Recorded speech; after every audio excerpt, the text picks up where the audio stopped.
Avengers Endgame is the most epic, satisfying, groundbreaking, crowd-pleasing third act of a Marvel movie I've ever seen. The rest is long, drawn out, meandering, even repetitive at times, and feels more like a director's extended cut than a final picture, which there is a big difference. Remember the extended cut of Return of the King? It's neat, but as an extended cut, if you released this in theaters, it'd probably drive people insane. In fact, Return of the King is a pretty good analogy for this because I kind of feel like it's in reverse. Where in that movie, the majority of it is epic and awesome and the ending goes on too much, here, the majority of it goes on too much, but it ends on such an incredible strong note. But the one thing both Return of the King and Avengers Endgame have in common is they've earned it. For many of these characters, this is the end of a 10-year journey, something that's never been done in film like this, at least definitely not on this scale. It's a rare thing, and most people know that going into it, so I think a little leeway is allowed. The story— oh wait, do I have to say this? Spoilers? Do I have to say spoilers just to talk about the basic story of this? Yeah, people went nuts if you even said the name of a character in this. It kind of got insane.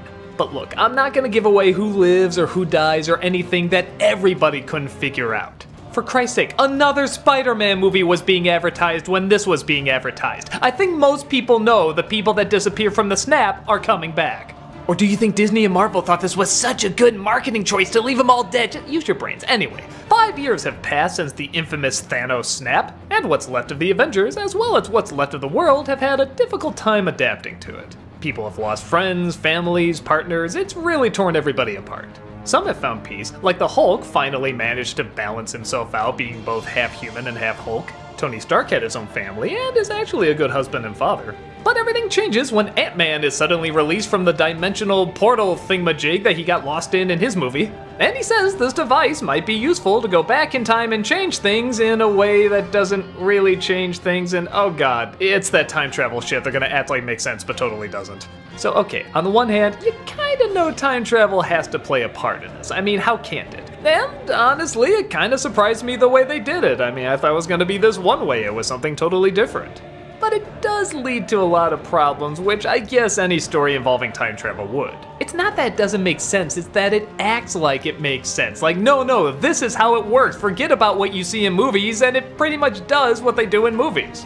In fact, I was kind of hoping they were going to do like what they did in 12 Monkeys, where you can't really change the past. In fact, they were really building that up, and I thought, oh my god, this will be brilliant. Like, you have to go back and watch Avengers and these other movies and realize, oh, they were there doing all this stuff in the background where you couldn't see it. But nope, you can totally change the past, because they change a lot, and different timelines are born because of it, but this one timeline has to stay the same, so they have to go back and return these stones. But if so many things are already being changed, which you just said couldn't be changed, like characters going on to Disney Plus shows, how does any of this make sense? I guess when I heard time travel, I got really excited because I just sort of assumed this present that they have now maybe wouldn't exist and they have to alter it. And holy shit, what about Tony Stark and his family? I mean, would there be this big thing where he has to like give up the existence of his daughter in order to have this other timeline happen? Wow, that's one of the deepest questions that's ever been asked in a Marvel movie. This is really going to the next level. Oh, they're just saying no, that's not a thing. Which I know isn't fair. I should stop imagining what I want a film to be and accept it for what it is. And yeah, you can say that, but when it's introducing so many ideas that aren't being taken advantage of, you kinda notice it a little more. For example, the Thanos they fight in this isn't the same Thanos, which again, I won't get into too many details, but it's not the one that did the snap, so it just doesn't feel as satisfying. There's other things that get under my skin too. For example, there's one character that dies in the middle of the movie, and most of the deaths I'm okay with, but this one I'm not. Everything around it feels empty and pointless. Everything about the character in terms of the involvement with other characters and stuff, they're kind of building up one thing and then just suddenly that character is gone and it just feels like nothing. To a point where in the next Spider-Man movie they reference it and I kind of had to remind myself it even happened. It left that little an impact. There's other scenes like where Tony Stark goes and meets his father in the past. Again, this is something I'd want to see in an extended scene, not really in the final product. As well as a scene where Thor sees his mother, and I guess it's supposed to be funny and emotional, but it just comes across as kind of awkward to me. So much of these movies are based around the characters' interactions, and I realize when half of them are gone, you're not getting as much of it, and it's just not as interesting. Maybe a scene with Thor and his mother might have been emotional, maybe a scene with Tony and his father might have been the same, but when you have to combine it with everything else, it just feels like way too much.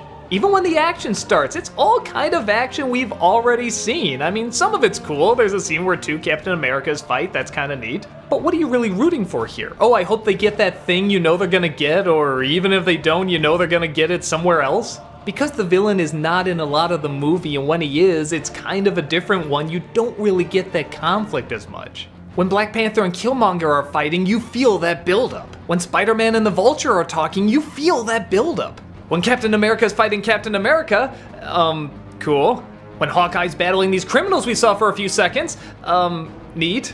And again, when we do finally see the main bad guy, a lot of it's just telling him what we already know. Even the Avengers that are there are a little different. Thor's a bum now, and Hulk is kind of a geek, and everything just feels a little off, which you could argue is the point. Like something is missing, and they're gonna go get it back, and fair enough, but I also realize it was almost a year between Infinity War and this. Everybody has had a lot of time to really accept, holy smokes, these characters vanished. I mean, we know they'll come back, but man, what a gut-wrenching moment. We've had a year to let this sink in, and now we have like an hour and a half of trying to tell you, yeah, that was a real bad thing that happened. We know! We have a year to think about it! But, two big things. One, not everyone's gonna see it this way. Years down the line, people are gonna rent these and watch them back to back, and yeah, it's gonna make more sense to see the characters dealing with these people being gone, so I get that. Two, not only does it build up to an amazing third act that I wouldn't change a thing about, I mean, it's absolutely perfect, but this is a very tricky story to tell. It's hard to tell in a way that's interesting, it's hard to tell in a way that makes sense. It's just a difficult movie to do that's gonna wrap up so many characters and get other characters their stories and their plot lines going, and yeah, I get it. It's a rough movie to pull off. So that's why I still say it's good. I mean, what am I gonna get that angry about? That I spent too much time on character? I mean, how often do I get to say that? A lot of people like the extended cuts of movies, and so do I for that matter. But you can definitely tell when it feels like an extended cut, and that's what this feels like.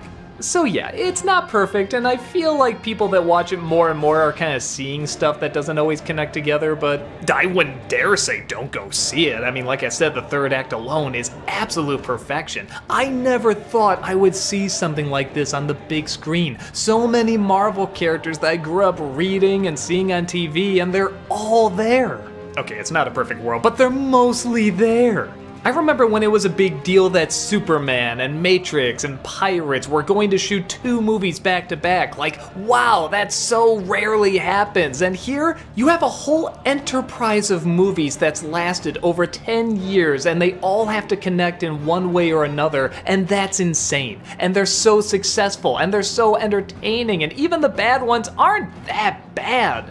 I mean, look at their worst. Thor the Dark World, Iron Man 2, Captain Marvel. We've had Batman and Robin, Superman 4, and Green Lantern. For their worst to be only that bad, that's impressive. Everything about this franchise was and still is impressive. We've never had something like this in cinema, and I don't know if we ever will again, at least not to this size. We'll still have new, big, and inspiring things, and yeah, at some point I'm sure this whole Marvel franchise movie, cinematic universe thing will fade out. But at the very least we know there was a time when a lot of energy, a lot of thought, a lot of careful planning, and a lot of love went into giving fans what they always wanted to see on the big screen. In that respect, Endgame really is a perfect wrap-up for a lot of these characters. Because yeah, not everything works and I have some disagreements like any fan does, but the parts that are massive, fun, smart, entertaining, and just mind-blowing to see on the big screen makes it more than worth it. Assemble.